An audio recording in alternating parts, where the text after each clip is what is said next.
नमस्कार मित्रों, स्वागत है आप सबका हमारे इस चैनल पर।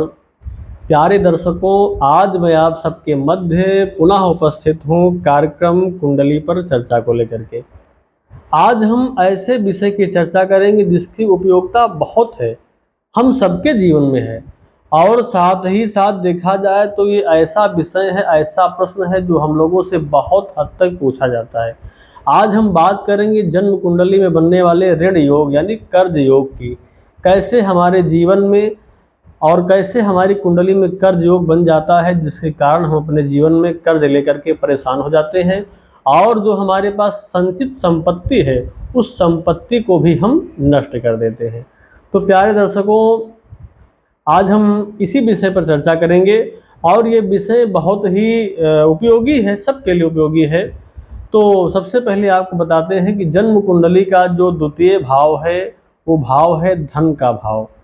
अगर जन्म कुंडली के द्वितीय भाव में पापी ग्रह बैठ जाते हैं और साथ ही साथ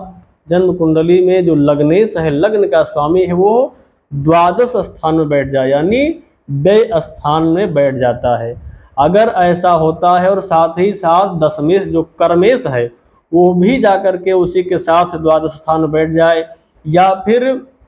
द्वादश स्थान में बैठे हुए लग्नेश का कहीं से भी दृष्टि संबंध अगर दशमेश के साथ पड़ जाता है और द्वितीय भाव कमजोर होता है, तो ऐसी स्थिति में व्यक्ति कर्ज ले तो लेता है लेकिन कर्ज चुका नहीं पाता है, और जो उसके पास संचित धन होता है वो धन भी कर्ज में डूब करके नष्ट कर देता है। उसके साथ ही साथ अगर जन्म कुंडली के द्वितीय भाव का जो स्वामी है द्वितीयेश, वो कहीं भी अगर सूर्य के साथ बैठ जाए और साथ ही साथ द्वितीयेश अगर नीच राशि का होकर के सूर्य के साथ बैठ जाता है, तो ऐसे योग में होने के कारण भी व्यक्ति कर्ज में फंस जाता है, कर्ज में डूब जाता है बहुत हद तक। और साथ ही साथ अगर देखा जाए जन्म कुंडली के द्वितीय भाव का स्वामी जिस राशि में बैठता है उस राशि का स्वामी अगर नवमांश कुंडली में जाकर के नीच का हो जा रहा है, षष्ठ अष्ट द्वादश में बैठ जा रहा है, अगर या फिर पाप करते योग में आ जा रहा है, पापी ग्रहों से दृष्ट हो जा रहा है, ऐसी युति होने के कारण भी कर्ज योग बन जाता है। व्यक्ति जीवन में अपने कर्ज से फंस जाता है और कर्ज चुका नहीं पाता है, जो उसके पास धन होता है वो धन भी नष्ट कर देता है। प्यारे दर्शकों, कर्ज भी देखा जाए तो आज के समय ऐसी वस्तु है क्योंकि लोग कर्ज में डूब रहे हैं। कारण ये है कि हर व्यक्ति बहुत अच्छा शानदार जीवन जीना चाहता है,